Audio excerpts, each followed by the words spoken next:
സംസ്ഥാന സർക്കാരിന്റെ 4ാം വാർഷികാഘോഷമൊക്കെ അങ്ങനെ പൊടിപൊടിച്ചുകൊണ്ടിരിക്കുകയാണ്. എല്ലാ ജില്ലകളിലും പ്രത്യേക പരിപാടികളും എൻ്റെ കേരളം പ്രദർശന വിപണന മേളയും ഒക്കെ നടക്കുകയാണ്. അങ്ങനെ സർക്കാരിന്റെ 4ാം വാർഷികാഘോഷ പരിപാടികൾക്ക് ഇന്ന് തിരുവനന്തപുരത്ത് സമാപനമാവുകയാണ്.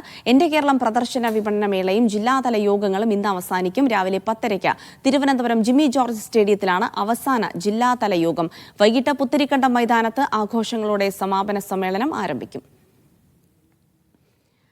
സനൂപ് വിവരങ്ങൾ നൽകാനായി ചേരുന്നുണ്ട്. സനൂപ്, അങ്ങനെ കുറെ നാളുകളായി എല്ലാ ജില്ലകളിലും ഇത്തരം ആഘോഷ പരിപാടികൾ, സംസ്ഥാന സർക്കാരിന്റെ നേട്ടങ്ങൾ ജനങ്ങളിലേക്ക് എത്തിക്കാനുള്ള ശ്രമങ്ങളൊക്കെ നടന്നു വരികയായിരുന്നു. അങ്ങനെ 4ാം വാർഷികാഘോഷ പരിപാടികൾക്ക് ഇന്ന് സമാപനമാകുമ്പോൾ എന്തൊക്കെ പരിപാടികളാണുള്ളത്?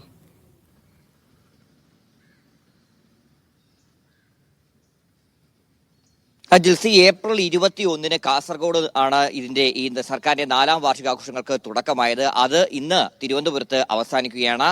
ജില്ലാതല യോഗങ്ങളുടെ അവസാന യോഗമായിട്ടുള്ള തിരുവനന്തപുരത്തെ യോഗവും ഇന്ന് ചേരും. രാവിലെ 10 മണിക്ക് തിരുവനന്തപുരം ജിമ്മി ജോർജ് ഇൻഡോർ സ്റ്റേഡിയത്തിലാണ് മുഖ്യമന്ത്രി ഈ തെരഞ്ഞെടുക്കപ്പെട്ട 500 പേരുമായിട്ട് സംസാരിക്കുന്നത്. ഈ സർക്കാരിന്റെ വിവിധ പദ്ധതികളുടെ ഗുണഭോക്താക്കൾ ഉൾപ്പെടെയുള്ളവരെയാണ് ഈ 500 പേരിൽ ക്ഷണിതാക്കളായിട്ട് ഉൾപ്പെടുത്തിയിട്ടുള്ളത്.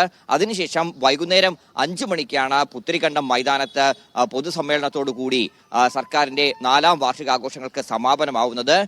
സർക്കാരിന്റെ പ്രോഗ്രസ് റിപ്പോർട്ടും ആ വേളയിൽ മുഖ്യമന്ത്രി പ്രകാശനം ചെയ്യും. പ്രകടന പത്രികയിൽ പറഞ്ഞിട്ടുള്ള എന്തൊക്കെ കാര്യങ്ങൾ ഈ 4 വർഷം കൊണ്ട് 2ാം പിണറായി സർക്കാർ ചെയ്തു തീർത്തു എന്നുള്ളതിന്റെ ഒരു വിശദമായിട്ടുള്ള പ്രോഗ്രസ് റിപ്പോർട്ടായിരിക്കും മുഖ്യമന്ത്രി പ്രകാശനം ചെയ്യുക. ചടങ്ങിൽ മന്ത്രി കെ രാജനാണ് അധ്യക്ഷത വഹിക്കുന്നത്. നേരത്തെ തന്നെ നമുക്കറിയാം, ഈ വിവിധ ജില്ലകളിൽ ജില്ലാതല യോഗങ്ങളെല്ലാം തന്നെ പൂർത്തിയായിരുന്നു. പിന്നെ ബാക്കി ഉണ്ടായിരുന്നത് മേഖലാതല യോഗങ്ങളായിരുന്നു. ഈ ഓപ്പറേഷൻ സിന്ദൂറുമായി ബന്ധപ്പെട്ട് 3 മേഖലാ യോഗങ്ങൾ മാറ്റിവെക്കേണ്ടി വന്നു. അത് പിന്നീടുള്ള ദിവസങ്ങളിൽ നടത്താനാണ് തീരുമാനിച്ചിട്ടുള്ളത്. മാറ്റിവെച്ചവയിൽ കോട്ടയത്ത് വിദ്യാഭ്യാസവുമായി ബന്ധപ്പെട്ട മേഖലാ യോഗം നടക്കേണ്ടതുണ്ട്. കൊച്ചിയിൽ സ്ത്രീ വിഷയങ്ങളുമായി ബന്ധപ്പെട്ട മേഖലാ യോഗങ്ങൾ നടക്കേണ്ടതുണ്ട്. അതേപോലെ കോഴിക്കോട് യുവജനങ്ങളുമായിട്ടുള്ള മേഖലാ യോഗങ്ങളും ബാക്കിയുണ്ട്. അത്തരത്തിൽ ബാക്കി ഉള്ള എല്ലാ പ്രവർത്തനങ്ങളും നടത്തിയതിനു ശേഷം ഇനി ഈ മേഖലാ യോഗങ്ങൾ പിന്നീട് നടത്താനാണ് തീരുമാനിച്ചിട്ടുള്ളത്. എന്തായാലും ഈ 4 വർഷം കൊണ്ട് സർക്കാർ എന്തൊക്കെ ചെയ്തു എന്നുള്ളതിന്റെ പ്രോഗ്രസ് റിപ്പോർട്ട് അതെന്തായിരിക്കും എന്നുള്ളതാണ് ഇന്ന് 5 മണിക്ക് എല്ലാവരും ഉറ്റുനോക്കുന്ന കാര്യം. ജിൽസി. ശരി സനൂപ്, എന്തായാലും ഇന്ന് 5 മണിക്ക് വരെ നമുക്ക് കാത്തിരിക്കാം. സംസ്ഥാന സർക്കാരിന്റെ വികസന നേട്ടങ്ങൾ ജനങ്ങളിലേക്ക് എത്തിക്കാനാണ് എല്ലാ ജില്ലകളിലും പരിപാടികളൊക്കെ, വാർഷികാഘോഷ പരിപാടികളുമൊക്കെ ആയി പോയത്. അതിന്റെ സമാപന സമ്മേളനമാണ് ഇന്നിപ്പോൾ തിരുവനന്തപുരത്ത് നടക്കുന്നത്.